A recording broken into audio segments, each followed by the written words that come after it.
uno mugabo uri kureba kuri screen yawe muri aka kanya twinjiye muri iki kiganiro cyangwa se ukanze kuri iyi video uri kubona umaze kumubona ku mbuga nkoranyambaga zitandukanye hano mu gihugu cy'u Rwanda zirimo Facebook, Instagram, TikTok ndetse n'izindi nyinshi bitewe n'inkuru amazi iminsi yandikwaho cyangwa se nizo amazi iminsi akora we ku giti cye. Amazi igihe kinini hano mu gihugu cy'u Rwanda, muramuzi afite n'ibikorwa byinshi by'ubucuruzi gusa ariko afite inkomoko mu gihugu cy'abaturanyi cya Kongo. Kugeza kuri uno munsi amazi iminsi yishyura amafaranga burimo content creator hano mu gihugu cy'u Rwanda uri gukora video amuvugaho, avuga ubwiza bwe, ubukire bwe ndetse n'ibindi byinshi akora cyangwa se nibyo aba yabahayeho amategeko. Kugeza kuri uno munsi yamaze guhindura ibintu, yamaze kubishyira kuri uyu mugabo mureba bita Bad Drama. Yamaze kubimuhinduriraho ikibuga, aravuga ati ibyo tugiye gukora noneho ndabahereza amafaranga menshi. Kugeza kuri uno munsi nubwo ari kuvuga inkuru z'uko ari gutanga amafaranga menshi, bamwe niba ari gusiba kuvuga yuko inkomoko y'aya mafaranga ashobora kuba atari meza cyangwa se ishobora kutaza kuba nziza mu minsi iri imbere nk'uko bizagenda bigaragara. Abo ni bamwe mu bakoresha imbuga nkoranyambaga nabo bari kumugarukaho. Gusa ariko mbere yuko mugaruka kuri byinshi bitandukanye muri kiganiro cy'uno munsi, mbere yuko turambura muri byinshi byavuzwe kuri uyu mugabo ndetse n'ibyo yaje gutangaza ko bita Bad Drama ndetse n'amafaranga agiye gutanga, agiye gukurikira icyo agiye kuyatangira, ndagira ngo usabe ikintu kimwe kandi subscribe, usige commentaire yawe, tujye tubana buri munsi biganiro bitandukanye. Nkwibutsa yuko njye biri kumva kuri mikoro ni Philox Aime, umwana wo mu ntara. Reka nkwikaze muri ubu buryo.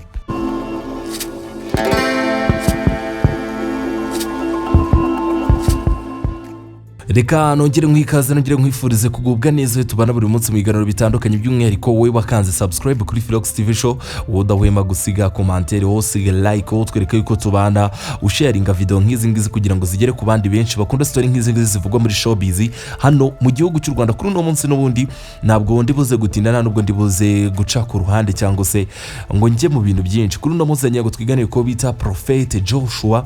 Uyu mugabo niba utamwibuka neza nkurikiye muri aka kanya, urabyibuka mu mezi yashize nibwo yagize gutabwa muri yombi n'urwego rw'ubugenzacyaha RIB hano mu gihugu cy'u Rwanda, ubwo yarakurikiranweho ibyaha birimo kudasobanura neza inkomoko y'umutungo we.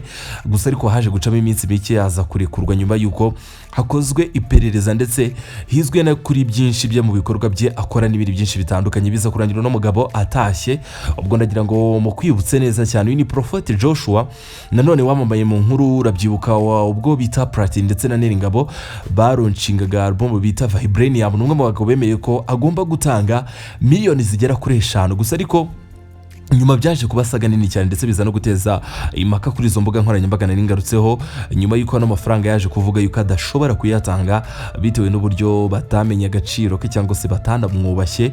Bivugwa yuko batamufashe nk'uko yakagombye gufatwa nka Prophet, avuga yuko batigeze bamuha keya nyinshi. Nyuma akaza kubimera amafaranga, aravuga ati ntayo nzabaho. Ubwo ni izindi nkuru ndi kunyera nyuramo nyinshi Prophet agiye amenyekanamo. Gusa ariko tuvuye no muri kote ya showbiz cyangwa se entertainment, murabyibuka mu minsi yashize yagiye yumvikana mu nkuru zo gufasha abantu, harimo kubatangira mituweli, gutanga akazi n'ibindi byinshi cyane. Uyu mugabo bita Prophet ntabwo ari izina rishya mu matwi y'abanyarwanda ndetse n'abantu baba muri showbiz nyarwanda. N'umuntu munini cyane, afite ibikorwa byinshi agenda akora, n'ubu stili aracyakora ibindi. Gusa ariko nagiye twigarukira kuri uno munsi. Mu minsi yashize nibwo bita Prophet yaje gutangaza ku mbuga nkoranyambaga yuko umuntu uri tayari gukorera amafaranga icyo asabwa ni kimwe gusa, avuga aba content creator no gukora video umuvuga, uvuga ibigwi byo, uvuga ibitangaza byo, uvuga ibintu yagezeho cyangwa se umugaragaza umwereka abanyarwanda mu buryo bwiza. Benshi yagiye abaha amafaranga, twagiye tubona aba content creator barimo ba Mitsusu, abarimo ba Patino, abarimo ba General Benda nawe wagarutsweho cyane, we turi buze kumwitsaho mu bundi buryo. Yatanze amafaranga menshi, n'ubu aracyayatanga. Icyo yasabaga nicyo nakigarutseho, ni ukumuvuga gusa. Benshi bakoze video abahereza amafaranga, abo yagiye yohereza amafaranga agira mu bihumbi 50, 100, 200. Hari n'abagendaga yongeza bitewe n'uburyo bamuvuzeho cyangwa se n'uburyo bashyize umwihariko cyangwa se udukoryo n'uturingushyo muri video zabo bagiye bakora. Twagiye tubabona nk'uwo bita Ice Mob yari yamwishyuye amafaranga bwa mbere, agaruka avuga yuko mu bundi buryo bisobanura, avuga ati narinzi ko ugiye kumpindura ubuzima, arongera mwohereza 200. Twabonye uyu bita General Benda we wanaje ku inkuru nini cyane. General Benda video ye yakoze niyo yanateje impaka. Benshi bamugarutse bavuga bati ntago ari uko twabikekaga, si uko twabibonaga, gusa icyo mudukoreye cyo muradusebeje. Ibyo byaturutse kuri General Benda. Gusa ariko nandi kuri kote nkubwira yuko harabo yagereza amafaranga menshi, abo barimo ba Patino n'abo bose nagarutseho. Uyu Prophet birahita binamfasha mite nambuka ku bamurwanyije. Abamurwanyije baje bavuga bati ntabwo bishoboka ko umuntu ashobora gutanga amafaranga angana gutya ku mpamvu yo kugira ngo bamuvuge cyangwa se kugira ngo bamuhimbaze cyangwa se kugira ngo baze bakore nk'icyo kugura igikundiro niko bita Shadibu yabisobanuye. Shade we nawe ndaza kumugarukaho. Abantu ntabwo babyumvaga bavuga ati bishoboka bite yuko umuntu muzima cyangwa se umuntu uzi uburyo amafaranga avuna, wenda nubwo yaba ageze ku rwego rw'uko yaba yinjiza bitamuvuna, ashobora kwishyura amafaranga kugira ngo abantu bamuvuge. Abandi bati nubwo mumutera amabuye cyangwa se nubwo muvuga gutyo, ntawe yigiza forcing kumuvuga kandi biterwa n'icyo ashaka. Niba ashaka yuko agira iyo hiti cyangwa se abantu bamuvuga, ni ibintu bisanzwe, ni ibintu byoroshye kuba yabikora, ni ibintu bisanzwe. Ariko kuri General Benda nari ngarutseho mu kanya, benshi bakimara kubona video ya General Benda babigarutse bavuga bati aba content creator hano mu gihugu cy'u Rwanda twafataga nk'abakomeye, twafataga nk'abafite amazina manini, muradusebeje cyangwa se muduteje icyo nakita nk'abana, ibintu mudukoreye ntago ari byo. Kubona amafaranga agera ku 100,000 ashaka kugufata ukagenda ukigaragura mu byondo ukaryama hasi ugakora ibintu nka biriya bisebetse, ntabwo ari ibintu byiza. Benshi barabinenze, ubwo abarimo bakakajwe murabizi ko bakoze video gusa, ariko bamwatsemo yaravuga ati ihamana nagira ngo ndebe nyine atari ko mwarimu ukoze. Benshi barabinenze ndetse bamwe batangira no kuvuga bati inkomoko y'amafaranga ashobora kuba ari mu nzira z'imyuka mibi. Izo nazo ni commentaire twabonye ku mbuga nkoranyambaga, nta maposte twabonye abantu babigaruka bavuga bati ni gute ubundi amafaranga ashobora kuza gutyo gusa mukabyiguhitamo, ati mu minsi iri imbere mushobora kubona ingaruka cyangwa se mushobora kubona ibintu bibi bishobora kubageraho. Ibyo ni ibyavuzwe aho ku mbuga nkoranyambaga, kuko uburyo n'amafaranga yatanzwe abantu ntago babyumva. Bazi uburyo bavuna, aho umuntu ashobora gusayininga contract yo kwamamaza mu gihe cy'amezi angahe, ariko kugeza kuri uno munsi akaba ari gusabwa kuvuga ku muntu gusa, avuga ngo nuyu akahita yishyurwa umunsi umwe kuri video imwe. Nibyo byateye abantu kuvuga komanteri nyinshi. Prophete bakomeje kumwibasira cyangwa se kuvuga byinshi kuri we, ariko kugeza kuri uno munsi yamaze guhindura ibintu, yamaze gucurika icyo nakita nk'ikibuga, yamaze kugihengeka mu buryo bwiza. Benshi banatangiye kubishima bavuga bati at least ahangaho biramininga cyangwa se bifite igisobanuro cyumvikana. Yamaze kuvuga yuko icyo usabwa ni kimwe gusa,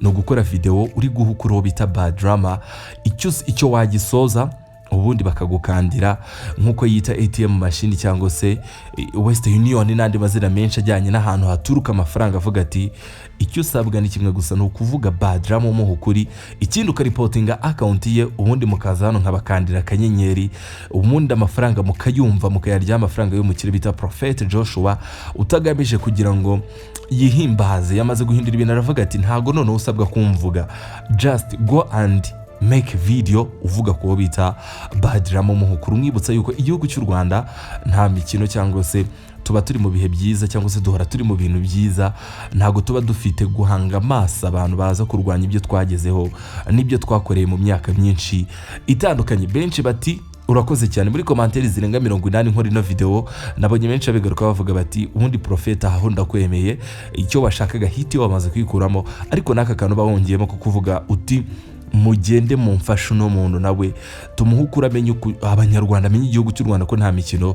Nako dikeza kugeza kuri no munsi niyo offer iriho, nawe nkurikiye muri aka kanya ushobora gufata telefone yawe ugakora video ugahukura uwo bita bad drama, amarembo arafunguye kugira ngo winjize amafaranga y'uwo bita Prophet Joshua. Aje akuraho ibyo bintu rero bamaze kumwibasira ku mbuga nkoranyambaga, byari byamaze kuba binini cyane, byari byamaze kuzamura icyo nakita nk'impaka ziremereye, kuko benshi bari bagiye tsimbare ku magambo yo kuvuga ngo ntago tubyumva, ni gute umuntu ashaka gukora ibintu nk'ibi kugira ngo nyine kugira ngo yemeze abantu bamuvuge abishyura amafaranga. Ibi byo Prophet yamaze kubikora, aravuga ati kora video uvuga ko bita bad drama, ubundi uze nkukandira amafaranga cyangwa se nkwishyure.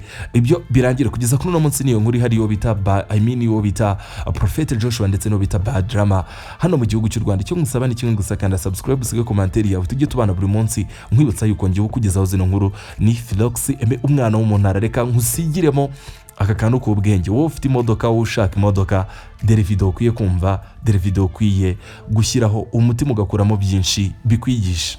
Muri Felician Auto Spare Part tubafitiye ibikoresho by'ubwoko bwose, cyane cyane ku modoka zizwi nka Hyundai cyangwa se imodoka z'amakia. Akarusho nuko kubadutumye ibikoresho mu gihe cy'ukwezi kumwe biba bigushyitseho, ndetse n'ababandi bagurisha cyangwa bakagura imodoka z'ubwoko bwose twabatekerejeho. Waba ufite ikibazo cy'BS, aho ntabwo nibagiwe kukubwira ko iyo uguze PS muri Felician Auto Spare Part tugufitiye igaraje ry'icyitegererezo ari ryo bita Two System Auto Care Garage. Kandi akarusho iyo uguze PS tuguhereza garanti. Felician Auto Spare Part, igisubizo kuri mwebwe mufite imodoka zananiranye.